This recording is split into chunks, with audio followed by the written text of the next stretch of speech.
सुप्रभात बच्चे, कैसे हैं आप सभी। उम्मीद करते हैं कि आप अच्छे से होंगे। मैं कुशल हूं और सदा आपकी कुशलता की कामना करता रहता हूं। वर्ग 6 पाठ 8 आपके पास लेकर उपस्थित हूं। सूक्ति स्तबकः। सूक्ति का अर्थ होता है सु और उक्ति। सु मत उपसर्ग हैं। सु उपसर्ग का अर्थ होता है अच्छा और उक्ति का अर्थ होता है कथन। सु और उक्ति से मिलकर बना है सूक्ति, यानी अच्छा कथन, शुभ कथन। अब यहाँ पर हम देखते हैं क्या कि संस्कृत साहित्य में बड़े ही कम शब्दों में बहुत सारी अच्छी अच्छी बातें कर दी जाती है और इसे ग्रहण कर लेना सभी को चाहिए। बहुत छोटे यानी बालक से भी बहुत कुछ सीखा जा सकता है। इस सूक्ति स्तबकः में यह चीज़ दिए गए हैं कि हमें बहुत छोटी छोटी बातों पर भी ध्यान देकर अपने आप में निरंतर सुधार कर सकते हैं। यह वचन ग्रहण करना हमारे लिए हितकर होता है और इसे हमें कर लेना चाहिए। पुस्तक में पढ़ी ही ज्ञान हमेशा साथ नहीं रहती, उसे अपने जीवन में उतारना पड़ता है, जीवन में बदलाव लाना पड़ता है, तभी हम सीख पाते हैं। जी, संस्कृत साहित्य की कुछ सूक्तियाँ आपके पास उपस्थित हैं।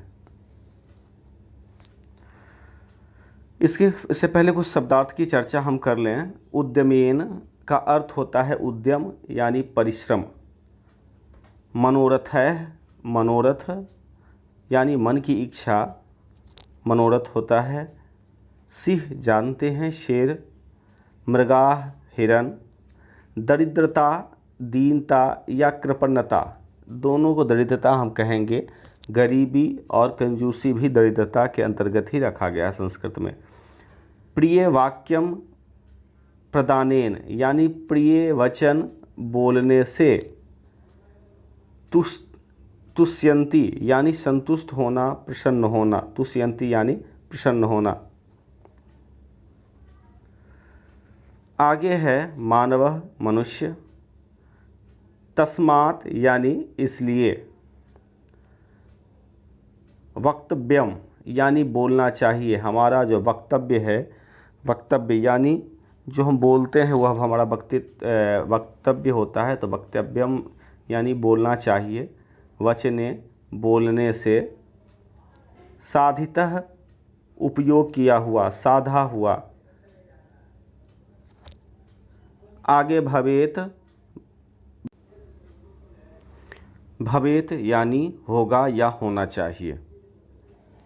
आगे सार्थक यानी अर्थपूर्ण, सार्थक स अर्थ के साथ। काकः यानी कौआ। कृष्ण काला। पिकः कोयल और पिक काकयोः यानी कोयल और कौए में। पिक काकयोः उन दोनों में। पिक मतलब कोयल और काक मतलब कौआ। कौआ, कोयल और कौए में। प्राप्ते आने पर। गच्छन जाता हुआ। पिपीकलः, पिपीकलः। पीपलिकः यानी पीपलिकः यानी चींटी, नर चींटी। पीपलिकः। यति जाता है। योजनानाम यानी कोशों। 4 कोस के लगभग 12 किलोमीटर होता है। 3 किलोमीटर का एक कोस होते हैं बच्चे। आगे शतानी यानी 100। शतानी का अर्थ होता है शत से। शत मतलब 100 होते हैं। शतानी यानी 100। आगच्छन यानी न चलते हुए। गच्छन मतलब चलते हुए। आगच्छन मतलब न चलते हुए। बेन तेयः, बैन तेयः यानी गरुड़। गरुड़ की भी चर्चा की गई है उदाहरण के रूप में। सूक्ति आपके सामने मौजूद है बच्चे। पहले सूक्ति में कहा गया है उद्यमेन, उद्यमेन ही साधन्ति कार्या न मनोरथे न हि सुप्तस्य सिंहस्य प्रविशन्ति मुखे मृगाः। यानी उद्यम यानी परिश्रम ही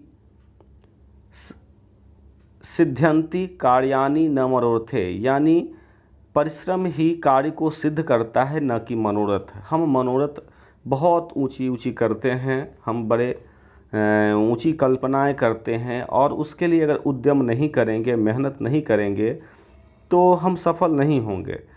हमारी मेहनत ही हमें सफल बनाता है। तो उद्यमे में ही साधन्ति कार्याणि न मनोरथे, कार्य को मनोरथ नहीं सिद्ध करता है न, कामनाएं नहीं सिद्ध करती, उद्यम सिद्ध करता है। न ही सुप्तस्य सिंहस्य, न सोए हुए सिंह के प्रवस्यन्ति मुखे मृगः, अगर सोए हुए सिंह के मुख में मृग प्रवेश नहीं करता, उसके लिए उसे शिकार करना पड़ता है, दौड़ना पड़ता है, परिश्रम करना पड़ता है। तो पहला जो अर्थ है वह स्पष्ट करता है कि हमें कार्य को सिद्ध करने के लिए हमें उद्यम चाहिए, न कि मनोरथ। हमें मेहनत करना चाहिए, न कि अच्छी अच्छी कल्पनाएं से कार्य सिद्ध होती है। यहाँ पर सोए हुए सिंह का उदाहरण देकर कहा गया है कि सोए हुए सिंह के मुख में मृग नहीं प्रवेश करता, उन्हें इसके लिए अथक परिश्रम करनी पड़ती है। आगे है दूसरे, पुस्तके पठितः पाठः जीवने नैव साधितः, कि भवेत ते पाठेन जीवने यो न सार्थकः। यानी पुस्तके पठितः पाठः, पुस्तक के हम पाठ पढ़ते हैं और उसे जीवन में नहीं उतारते हैं तो क्या फ़ायदा। हम बहुत सारी चीज़ों बच्चे पढ़ते हैं, अगर थोड़ी थोड़ी भी उसे अपने जीवन में उतारने लगें तो हमारा जीवन वास्तव में सफल होगा और ज्ञान से भरा होगा, सारे कार्य पूर्ण होते चलेंगे। तो पुस्तके पठितः पाठः जीवने नैव साधितः, हम पुस्तक पढ़ लेते हैं और उसे अपने जीवन में, पुस्तक के ज्ञान को अपने जीवन में नहीं लगाते हैं, हम उसे साधन नहीं करते, हम उसे नहीं साधते हैं, हम पूरा नहीं करते।